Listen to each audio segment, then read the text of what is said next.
Երրորդ հանրապետությունը մեր հանրապետությունն է, մեր ժառանգությունն է, մեր ինքնության մի մասն է, բայց նաև նոր գինի, նոր տիկերի մեջ։ Բնապատմական գործընթաց է 4-րդ հանրապետության հիմնադրումը։ Սա օբյեկտիվ ծնունդ է։ Դիսկուրսը վերաբերում է նրան, որ տեղի է ունենում ազգային ինքնության եւ պետական կառույցի տրանսֆորմացիա։ Երրորդից չորրորդ, երրորդ թե չորրորդ հանրապետություն անցնող քաղաքական շաբաթվա առանցքում սեպտեմբերի 20-ին քաղաքացիական պայմանագիր կուսակցության 7-րդ համաժողովում վարչապետի հայտարարություններ։ Հռչակում է Հայաստանի չորրորդ հանրապետության հաստատումը որպես առաջիկա ռազմավարական անելիք։ Հատուկ հռչակագիր անելիքների 9 կետ, որոնք սահմանում են Հայաստանի Հանրապետության որպես պետության շարժվելու ուղղությունը։ Ըստ այդ կետերի ընտրություններում ժողովրդի վստահության քվեն ստանալուց հետո նախատեսում են հանրաքվեի միջոցով նոր սահմանադրություն ընդունել, անձեռնմխելի պահել Հայաստանի 29743 քառակուսի կիլոմետր տարածքը։ Հայաստանի Հանրապետությունը 1991 թվականի Ալմա-Աթայի հռչակագրով ճանաչված հստակ սահմաններով եւ սկզբունքներով որդեգրելու է բոլոր հարևանների հետ խաղաղություն եւ բարիդրացիություն հաստատելու մոտեցումը, ակտիվացնելու է Եվրոպական միությանն անդամագրվելուն ուղղված ջանքերը, դա չհակադրելով տարածաշրջանացման, ինչպես նաև հավասարակշռված եւ հավասարակշռման արտաքին քաղաքականությանը։ Մենք վաղուց էինք ասում, որ երրորդ հանրապետությունը բարոյապես իրեն սպառել է, մեռել է իրականում այդ երրորդ հանրապետությունը, իր դերակատարներով, իր արտագաղթող հասարակության, իր պետությունից, որ ասեմ, իրական արտագաղթել չի, փախուստ է եղել մեր երկրից։ Արտագաղթը ինքը մի քիչ բնական բան է, շատ ժողովրդերի մոտ կա։ Մեզ երկրում եղել փախուստ։ Հետևաբար այդ պահանջը շուտ վանից էր։ Խոսքը պետական ընկալման մասին է,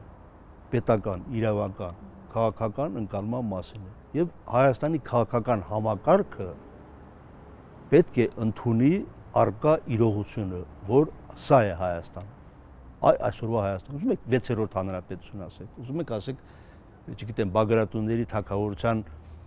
իրավահաջորդ ասեք, աշխարհին չի հետաքրքրում, բացարձակապես դու ինչ ես ասում։ Աշխարհին հետաքրքրում է մեկ բան, որ դու քեզ ճանաչում ես, որպես 29743 քառակուսի կիլոմետր տարածք ունեցող 10 մարզ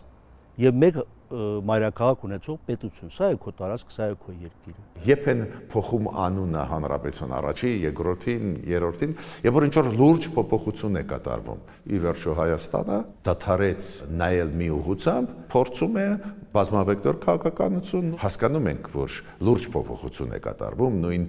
Թուրքիա-Ադրբեջանի հետ այդ process-ը որակական փոփոխությունների կբերեն,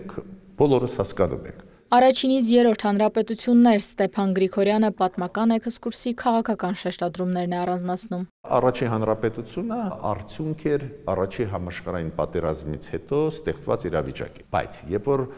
Կարմիր բանակը եկավ, գրավեց ամբողջ Կովկասը, երկրորդը այն անկախությունը դասական չէր, բայց անկախության մակարդակ միանշանակ կար։ Երրորդը, ինչի երրորդը կոչվեց, քանի որ դու անցար ոչ անկախ վիճակից քաղաքական անկախության, երբ որ քո առանձին բանակը դու ունեիր, ստեղծեցիր, մենք ստեղծեցինք, չէ, ստացար քաղաքական անկախություն, ՄԱԿ-ի անդամ դարձար։ Մեր երրորդ հանրապետությունը իր 30 տարվա կյանքով, իր անօրեն կյանքով, ընտրությունների զեղծարարության ավանդույթով, քաղաքացիներին պետությունից օտարելու ավանդույթով, բդեշխության ինստիտուտով, Հայաստանում ոնց էր մեկը ասենք, այս մարզը սրանն է, այն քաղաքը նրանն է, ազգային ունեցվածքի կողոպուտի, ոչ թե կոռուպցիայի, կոռուպցիա չէ, կոռուպցիա բոլոր պետություններում էլ կա, մեզ մոտ եղել է ազգային պետական ունեցվածքի կողոպուտ, ընտրությունների զեղծարարություն, Արցախի հարցի շահարկում, չստեղծեցին այնպիսի պետություն, որը կսպասարկեր պատերազմը, եւ այս ամենը բերեց օբյեկտիվ մի պահանջի, որն է հիմնադրել որակապես նոր պետություն։ Իսկ այսօր աշխարհում մեր տեղն ու դերն է որակական փոփոխություն կրում նաեւ աշխարհագրական առումով։ Ստեփան Գրիգորյանը ամենաթարմ օրինակներով է հիմնավորում։ Այն փաստը, որ ՄԱԿ-ի գլխավոր վեհաժողովում ոչ Ադրբեջանը, ոչ Թուրքիան չօգտագործեցին այդպես կոչված, չեմ ուզում կրկնել, միջանցք, այլ օգտագործեցին Թրամփի ուղի, պետք է բոլորս հասկանան, որ որակական փոփոխություն սկսվեցին։ Մենք հիմա Միացյալ Նահանգների հետ ունենք ռազմավարական մակարդակի փաստաթուղթ։ Մենք հիմա Եվրոմիության հետ կապված անցնում ենք ռազմավարական համագործակցության։ Մենք ունենք ռազմավարական փաստաթուղթ Չինաստանի հետ։ Ու մինչև Հայաստանում շահարկում են, թե իրար հակադրվող երկրների հետ չհակասող փաստաթղթեր ունենալ հնարավոր չէ, հենց այդ երկրների արձագանքը այլ է։ Ստացվում է, որ Չինաստանը, Միացյալ Նահանգները ստեղ ուզում են աշխատել, ու երբ որ հարցնում ես հակասում է ձեր շահերը, ասում են ստեղ չեն հակասում։ Պատկերացնում եք։ Ոչ թե մենք պետք է ինչ-որ սահմանագիծ գծենք արհեստական ինչ-որ, ասեք, ինչ-որ մի նշաձող սահմանենք, այլ արձանագրենք այն ինչ-որ կա, ինչ-որ հաջողվել է գրեթե 5 տարի շարունակվող պատերազմական իրավիճակում պահել։ Իսկ ինչ կա եւ ինչ է հնարավոր եղել պահել, ոչ թե ակնկալվող, այլ արդեն իրականություն դարձած փաստերն է թվարկում Նիկոլ Փաշինյանը։ Երբ է հաստատվել 4-րդ հանրապետությունը եւ ինչպես։ Հաստատված է խաղաղությամբ, 4-րդ հանրապետությունը հաստատված է Ալմատի հռչակագրով, 4-րդ հռչակագրի վերահաստատմամբ եւ հաստատմամբ, 4-րդ հանրապետությունը ստեղծված է կիրանցով։ Այսօրվա Հայաստանի խնդիրը իրականության մեջ ծանր, դժվար, անտանելի բանակցությունների միջոցով ձևակերպված նախաբանով եւ 17 հոդվածից պակասած հայ-ադրբեջանական նախաստորագրված պայմանագիրն է եւ Թրամփ-Փաշինյան-Ալիև քաղաքական հռչակագիրը։ Այս փաստաթղթերը պետք է հասնեն, կրկնում եմ, տրամաբանական հանգրվանի։ Որքան ու ինչպիսին է լինի տարբեր կողմերից հնչող քննարկում, մեղադրանք, շահարկումները, ըստ Աթանեսյանի իրականությունը մեկն է եւ այդ իրականության մեջ պետք է պարզ ձևակերպել, թե որն է այսօրվա Հայաստանի առաջնահերթությունը։ Այս փուլում 29743 քառակուսի կիլոմետր տարածքի վրա շուրջ 3 միլիոն բնակչության ավտանգ կյանքի ապահովումն է։ Այդ բնակչության կարողունակ ուժերի բացահայտում բոլոր բնակավարներում, եթե Հայաստանի քաղաքական համակարգում կան ուժեր, որ դա չեն ընդունում, ապա պետք է ասեն, թե իրենք ինչ են տեսնում, որն է իրենց պատկերացրած Հայաստանը։ Եվ այդ երկությունը արդեն դուալիզմը դրվի համաժողովրդական դատի քվեարկության, որն է Հայաստանի Հանրապետությունը։ Հայաստանի Հանրապետության քաղաքացին թող քվեարկի, որն է Հայաստանի Հանրապետությունը։ Այսօրվա Հայաստանի Հանրապետությունն է, թե երեկվա։ Եթե կա նման դիսկուրս, այլընտրանք առաջարկող քաղաքական ուժ, Աթանեսյանի դիտարկմամբ պետք է հենց այդ այլընտրանքի նախագծով դիմել հասարակությանը, այնպես, ինչպես սեպտեմբերի 20-ին գործող իշխանությունը պարզ եւ հստակ կետերով խոսեց մարդկանց հետ։ Խնդրում արժեվում ընտրությունները 2026 թվականի մի քանի ամիս հետո, 7-8 ամիս հետո խորհրդարանականություն, թող իր ծրագրում գրի,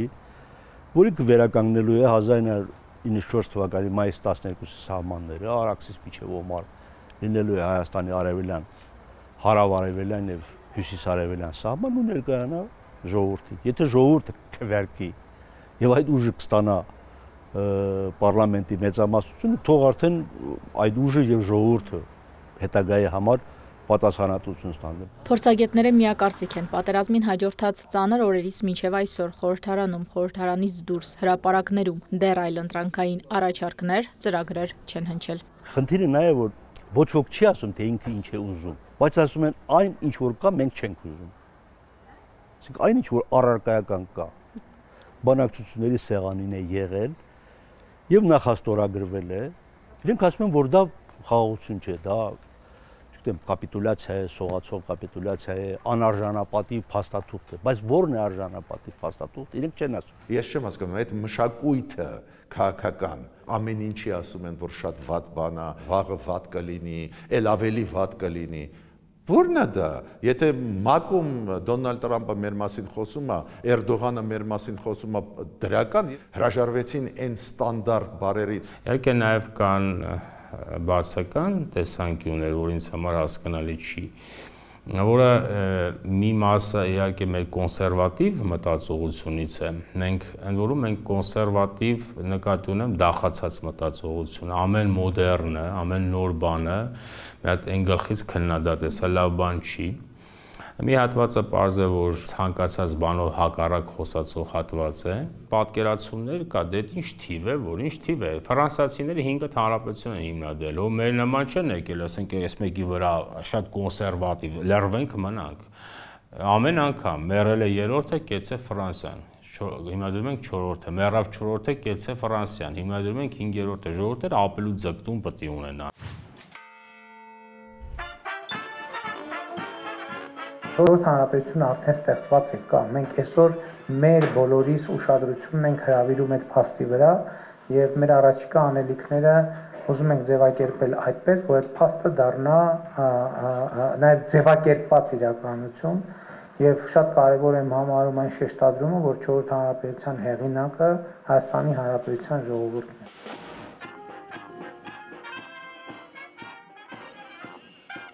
Երեսուն 40 տարի, 25 տարի հետո ինչպիսին կլինի Հայաստանը կախված է այսօր կայացվող, վաղը կայացվելիք որոշումներից եւ այդ որոշումները քանի դեռ ավելի ճիշտ քանի որ փաստարկված, հիմնավորված այլ ընտրանք չունեն, ուրեմն միակ տարբերակը այն է, ինչ որ անում է կառավարությունը։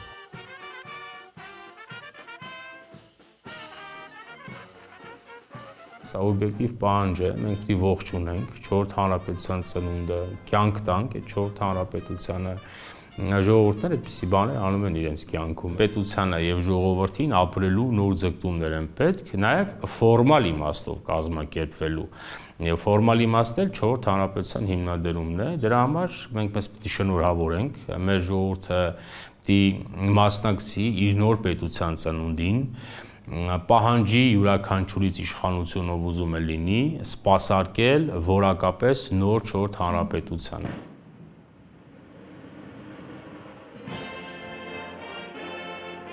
Իրինամ Կրչյան, Դավիթ Մաչքալյան, Արտակ Գևորգյան, Լիլիթ Հովհաննիսյան, Կիրակ Նորյալ լուրեր։